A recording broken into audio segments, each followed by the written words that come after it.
De facto ruler वो हो गई थी। तो ये जो आपकी रेजेंसी जो थी उसके अंदर इन लोगों ने मतलब यहाँ की रणनीति थी, इन लोगों ने पूरे इनके जो आपकी अहमदुल्ला शाह, बेगम हजरत महल और इन सब की कंबाइंड फोर्सेस जो थी, इन लोगों ने पूरे अवध पे करीब करीब कब्जा कर लिया। रेजेंसी की जो खास उसको रेजेंसी कहते इसलिए हैं क्योंकि उसके अंदर अंग्रेज रेजिडेंट रहता था।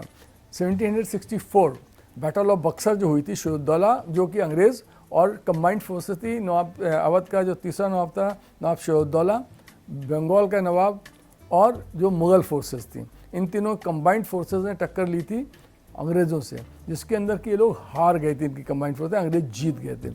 उसको जीतने के बाद में अंग्रेज़ों ने इस शर्त पे 50 लाख रुपए लेके नवाब शहदौला का वापस किया था, अवध की रियासत अवध उनको वापस किया था राज्य की। वो एक ट्रीटी करी थी उन्होंने, उसे कहते थे मित्रता की संधि।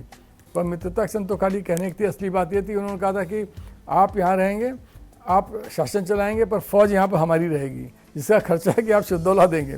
इस जंग की थी। और इसके अलावा उनका था एक अंग्रेज़ यहाँ पर रहेगा, हमारा रिप्रेजेंटेटिव, जो कि आपकी हेल्प करेगा राज को सुचारू रूप से चलाने के लिए। जबकि हकीकत ये थी वो अंग्रेज इसलिए था कि इनके ऊपर कब्जा रखे, अपने ऊपर अंकुश रखे इनके ऊपर, तो उसको कहते हैं रेजिडेंट। तो उसके बाद में शहदौला के बाद में जब नवाब आसिफउद्दौला गद्दी पर बैठते हैं, अवध के चौथे नवाब, उनका लड़का 1775 के अंदर, तो वो कैपिटल फॉरेन कैपिटल फैजाबाद से उधर के लखनऊ लाते हैं। तो यहाँ पर वो जो था अंग्रेज़ों के लिए रेजिडेंट के रहने के लिए उन्होंने एक जगह पर एक बहुत बढ़िया था एक टाउनशिप ऐसी बनाई जिसको कहते हैं रेजिडेंसी। को रेजिडेंट वहाँ रहता है इसलिए उसको रेजिडेंसी कहते हैं। तो बाद में जितने भी रेजिडेंट आए इंग्लिश, वो उसके अंदर यहाँ पर रहते थे। और residency was like a embassy, जैसे एम्बेसी होती है उसके अंदर उस कंट्री का ही रूल चलेगा। इसी ढंग से रेजिडेंसी के अंदर भी नवाबों का कोई भी उसके अंदर रूल रेगुलेशन नहीं चल सकते, वो अंग्रेज के अपनी इंडिपेंडेंट हुआ करती थी।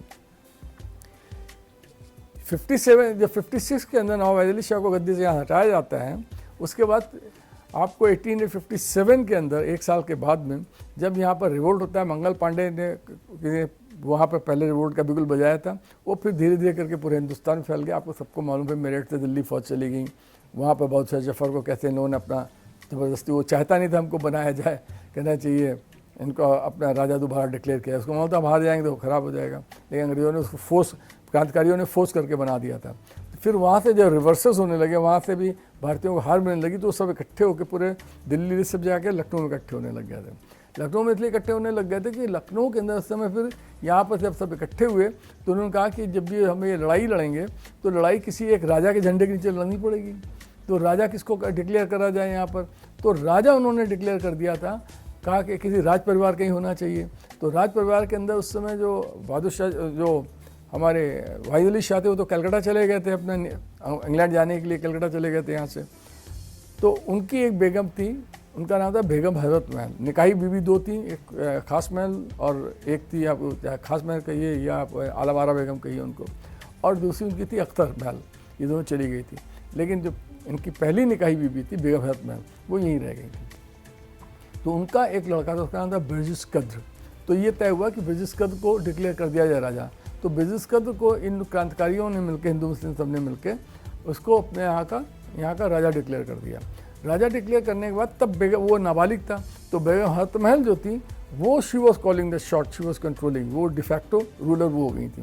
तो ये जो आपकी रेजेंसी जो थी उसके अंदर इन लोगों ने मतलब यहाँ की रणनीति ये थी, इन लोगों ने पूरे इनके जो आपकी अहमदुल्ला शाह, बेगम हजरत महल और इन सब की कंबाइंड फोर्सेस जो थी, इन लोगों ने पूरे अवध पे करीब करीब कब्जा कर लिया था। अवध के मेजर, और लखनऊ में तो पूरा कर ही लिया था।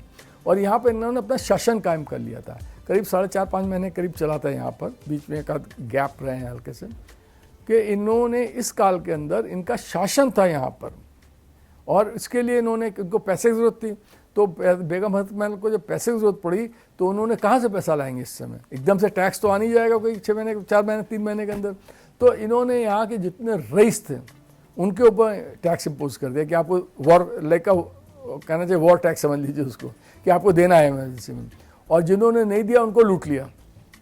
तो बल्कि इसको हम लूट वर्ड इसमें इस्तेमाल करना मेरे ख्याल से इस संदर्भ में बहुत अच्छा नहीं होगा, क्योंकि लूट होती है हमेशा व्यक्तिगत लाभ के लिए, उन्होंने एक समाज के बेहतर लाभ के लिए करा, तो इसको लूट के आप कहेंगे कि उन्होंने धन एकत्र जबरदस्ती करा लोगों से करा गया, क्योंकि एक गलत मैसेज जाती है कि लूट शब्द का हम इस्तेमाल यहाँ पर करते हैं। उन्होंने अपने लिए तो किया नहीं था, इन लोगों ने, और इतने बड़े रईस लोगों को करा उनका, जिन्होंने नहीं दिया, घर के अंदर घर खोद के उनका पैसा निकाला, और फिर और इसके अलावा बहुत जो लोग थे जो राष्ट्र प्रेम जिनके अंदर था, उन लोगों ने अपने घर के जेवर सोने, मैं जो बता रहा था कि हज़रत महल क्या करती थी, तो उनके बाद जो लोग जेवर दे देते थे, अपने सोने चांदी के बर्तन दे देते थे, और उन्होंने खास तौर से उन लोगों को फोर्स किया पैसा देने के लिए जो नवाब के चहते हुआ करते थे और नवाब के फेवर की वजह से रईस बन गए थे।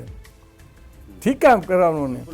तो जो नवाब ने किसी को आया तुम यहाँ की जागीरदारी ले लो, और नवाब खुश हो गए, बोले फलानी तुम रियासत ले लो, उन लोगों को फोर्स किया कि भैया तुम उनकी बेस बने हो ना, तो पैसे लो, पैसे उन्होंने लिए। तो उन पैसों को लेने के बाद में जो फौज का जो फौज वहाँ से भी आ गई थी, दिल्ली से भाग के आ गई, जो मेरठ वगैरह से दिल्ली चले लौट के आए, सब यहीं इकट्ठे होने शुरू हो गए थे। ये बहुत बड़ी समस्या पैदा हुई, तुमको खाने के रहने के इंतजाम कहाँ से किया जाए भाई, तो इससे इंतजाम हुआ। और उस सब फौज ने मिलकर फिर इतनी गजब की टक्कर दी है कि जो रेजिडेंसी आपकी है, जैसे मैंने पहले ही बताया, रेजिडेंसी को छोड़ के पूरा कब्जा हो गया। रेजिडेंसी क्या है, जरा सी बची थी आइलैंड है, 2-2.5 किलोमीटर का रेडियस भी नहीं था, जरा सा छोटा सा था वो खाली बची थी। उस पॉकेट के अंदर वो लोग अंदर से गोली चलाते, चूँकि चला लेते थे, और ये अंदर जा नहीं पाते थे, तो इसलिए वो वहाँ पर था। तो रेजिडेंसी के अंदर जो आप अगर आज भी जाके देखेंगे तो उसके अंदर जो जब अंग्रेज़ लोगों ने बाद में हिंदुस्तानियों के कुछ यहाँ जो भेदिए थे, हिंदुस्तान के जो विश्वासघाती लोग थे जिसकी वजह से अंग्रेज़ जीते, तो अंग्रेज़ों ने जब दोबारा कब्ज़ा करा रेजिडेंसी पे, तो उनको लगा, उन्होंने रेजिडेंसी की पे जो क्षति हुई थी आपके तोपों के गोलों से, उसको उन्होंने रिपेयर नहीं करा। और आज भी आप जाके देखिए गोलों के निशान मिलेंगे आपको, और उन्होंने इसलिए नहीं करा। और बाकी जैसा उसका जो यूनियन जैक जो होता था वो भी वो नीचे नहीं करते थे, क्योंकि they had got the toughest resistance in anywhere in the world. That was your Lucknow, that was your Awadh, toughest in the entire British empire. आप सोचिए जरा, इस बात को कहना आसान है, ऐसे मैं बोल रहा हूँ। ये Lucknow is not being sold properly. खाली यहाँ नवाब शबाब कबाब की आप बात कर लेते हो, यहाँ पर खाली आप जो बात कर लेते हो खाने का, चिकनकारी का, अरे लखनऊ का प्राइड यहाँ खाली वो तमी आप वाली है, that is equally important, but more important is Lucknow के अंदर बहादुरी की भी कमी नहीं रही है।